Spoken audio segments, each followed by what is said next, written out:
everybody. Today we are doing a repair and service on a 67 Fender Deluxe. It's been worked over pretty well already. There's some newer components in here, orange drops and some nicer electrolytics as well. The reason why the customer brought it in though is because and you probably guessed it already, because there's something missing.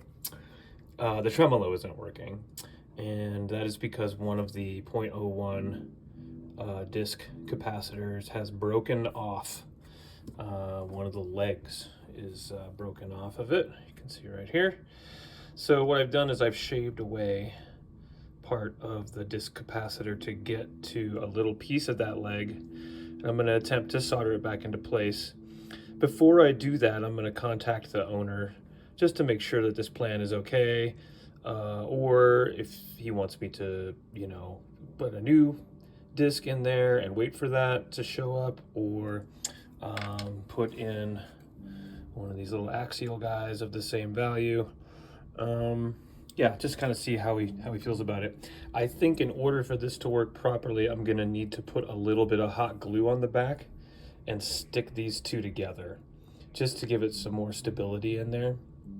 And that'll also help me when it's time to actually solder from that connection to this little tiny leg, because every time I heat this point up, this point will melt, and vice versa. So just to make it a little easier when I have this stuck down to something, that'll also maybe help preserve that solder joint in the future.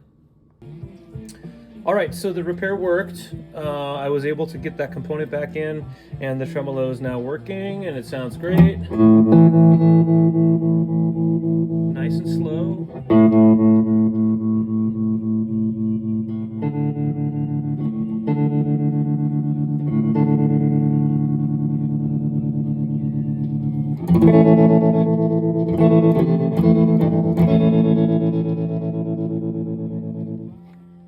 So we'll get this back to the customer, and hopefully they'll get a lot more years of good use out of it.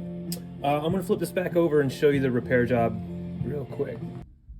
Okay, so here's how this repair turned out. You can see we've got a little bit of hot glue back here connecting these two discs together. And then there's my solder joint on the broken leg of this disc capacitor. And I just used a little bit of some of this thicker wire that I have over here.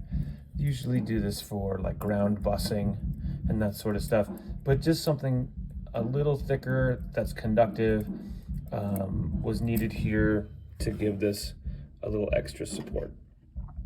When I made this solder joint, I had clipped on a couple of alligator clips here in between the disc and the board, so that this solder joint wouldn't come loose while I was soldering this one.